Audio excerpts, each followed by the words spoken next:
Okay, we're going to talk now about the authentication part of user management. And I'm hoping this part goes pretty quickly. Authentication is the next part. First of all was registration, where the user tells us who they are.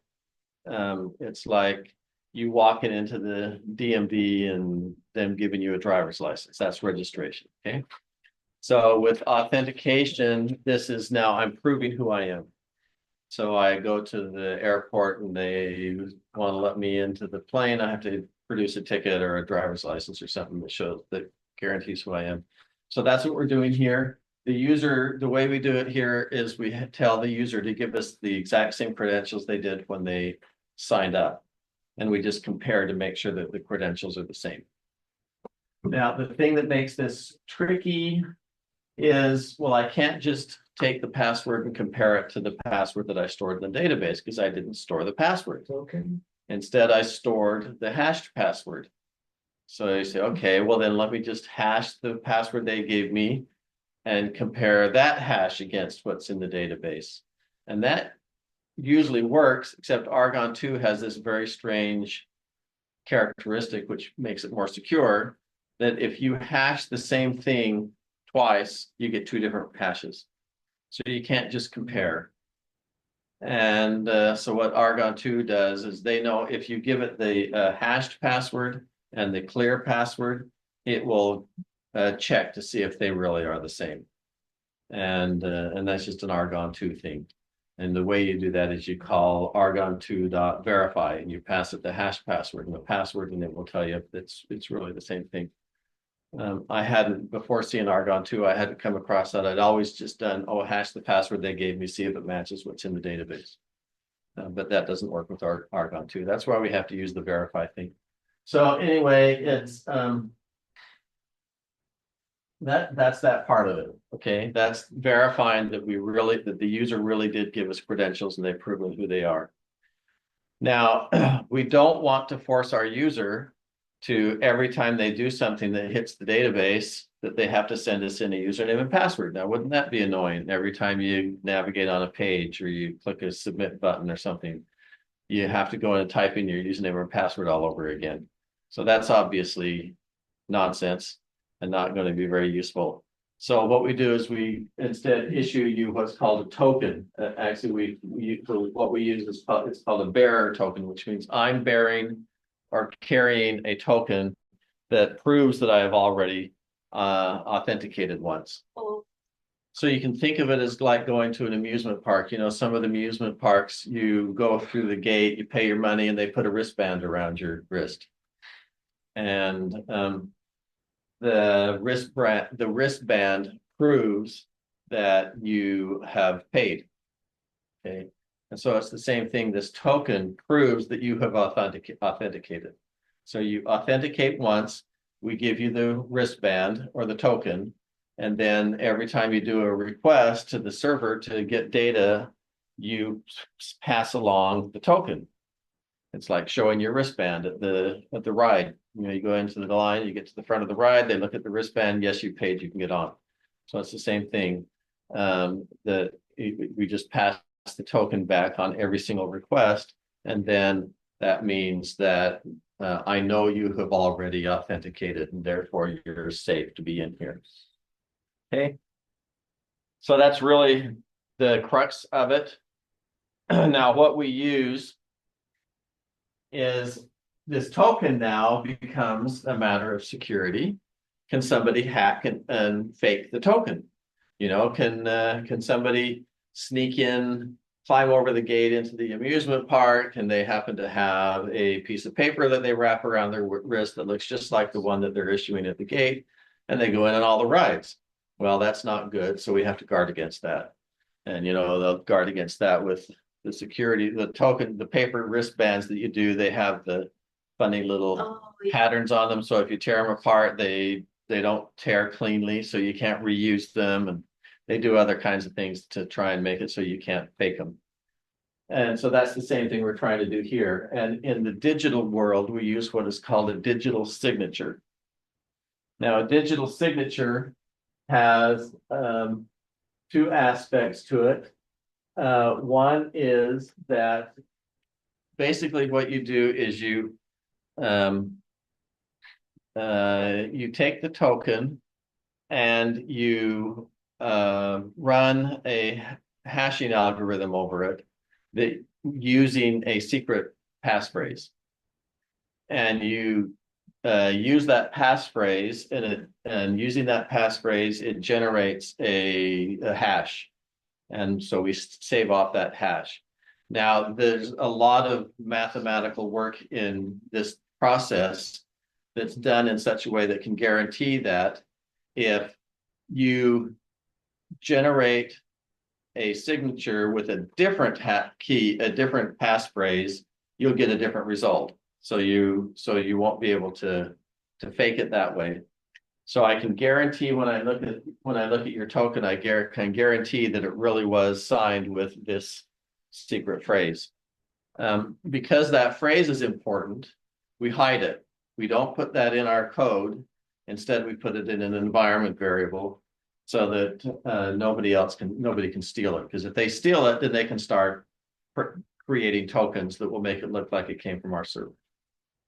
Okay, so that's one thing that you do is you use a secret phrase to create your token. And the second thing you do is it is also designed so that if somebody modifies the token in any way, then it will not verify. So we with the way that the token security works, we guarantee two things. Number one, we guarantee that the token was issued by somebody who used my passphrase, and hopefully that that secret key, that passphrase, was kept secret and nobody besides me knows it.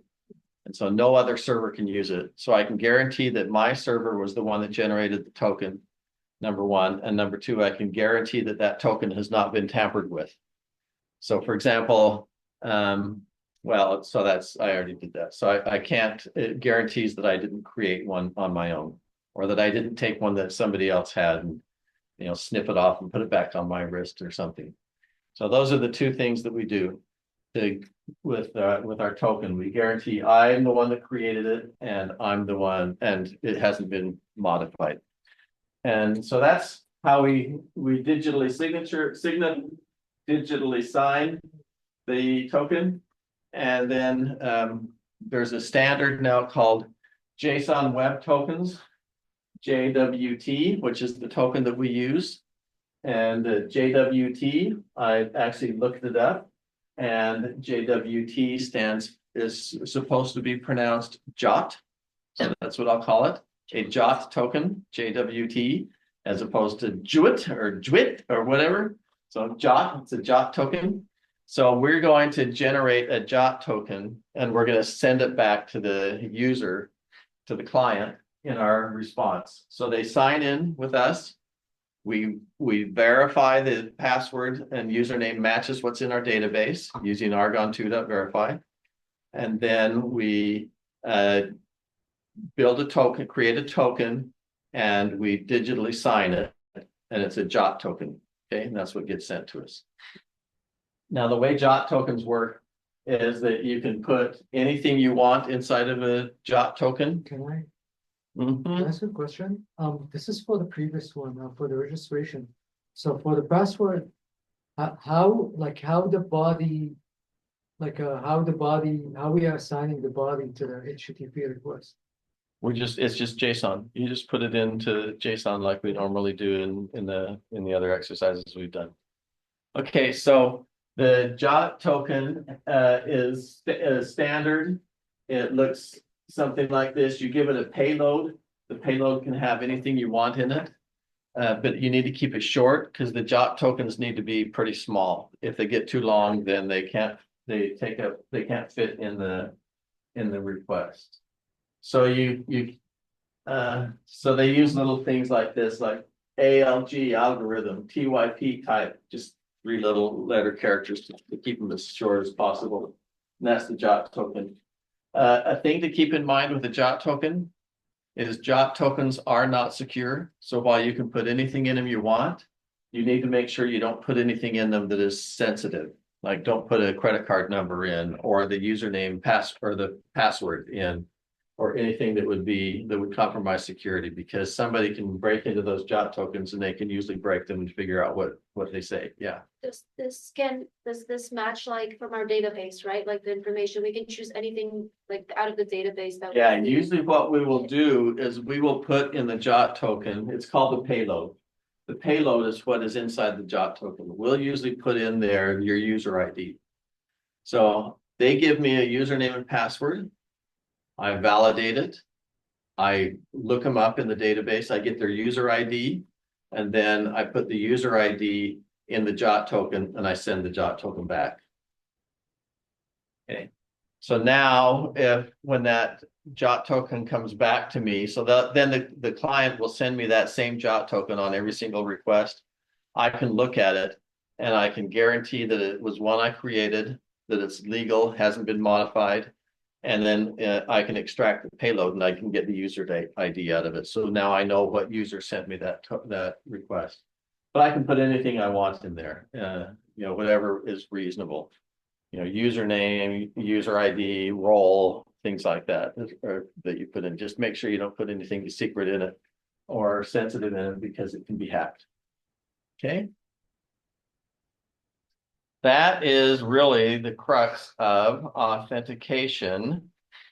So I don't know if there's anything else any questions that people have on this before I go show you the code.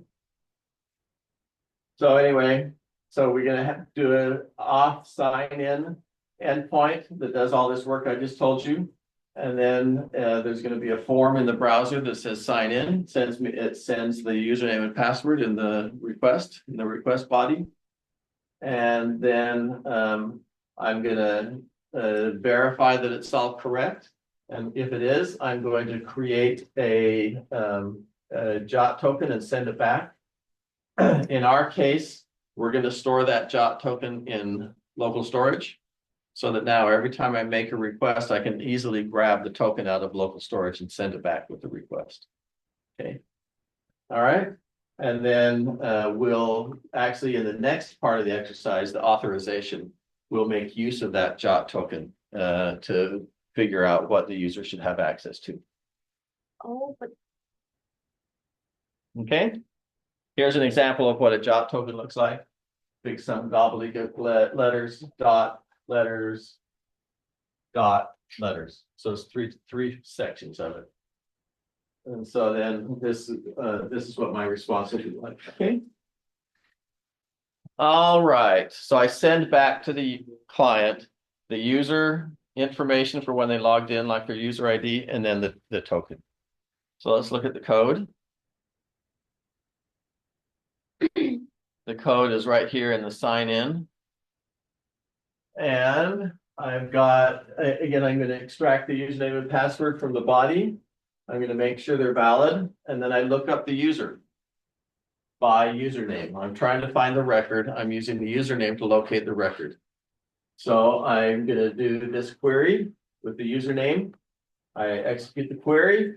I get the user out of it. If there's not one there, then I know they gave me a bad username, so I can reject it. And then I can extract the username, the user ID, and the hashed password from the database record. Okay, that's what I do here. And now that I've got the user ID and the hash password, I can verify that the password is correct. So I use Argon to verify. I pass it the hash password and the password the user gave me. If they match, great. If they don't match, then it's an invalid login. So either the username is bad or the password is bad. And if they're okay, I get down to this point. Yes? Why in params you only use username, not a password? Because I'm only looking it up by username right here. Okay. I'm looking it up by username. So I'm looking at the record, the user record by username. That's going to tell me what the hash password is that I have stored in the database. So if the username matches, I get the record, I get the hash password out of it right here. And then I verify that the hash password matches the password they sent. All right, once I get that, then I'm going to create my payload for my token. In this case, we're going to put the user ID and the username. You can put more stuff in here if you want, but for now, we just put the user ID and the username. This is my payload. Then we digitally sign the token. We use a package called JSON Web Token, JWT, and it has a method in it called sign. And we pass it the payload and our secret key. So this key, this hash key, is just a variable that's in our environment variables. I should show you that. So we add to the environment variables right here, in a variable called token secret. You just put anything in there you want. And then up here, I extract it, token secret, right there. And I call it hash key. And I come down here to my sign in, right there. And when I want to sign that token, I want to create my token, I sign the payload with that secret.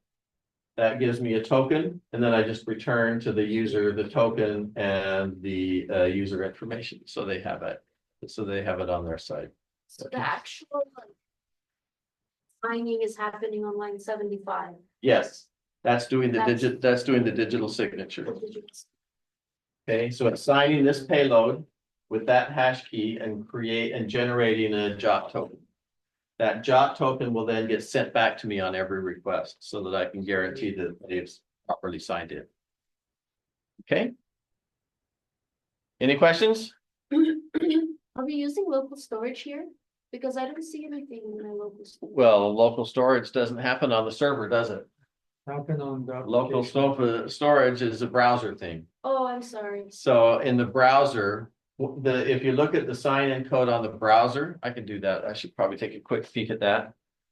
I need to hurry, so you have plenty of time for the next step. Sign in.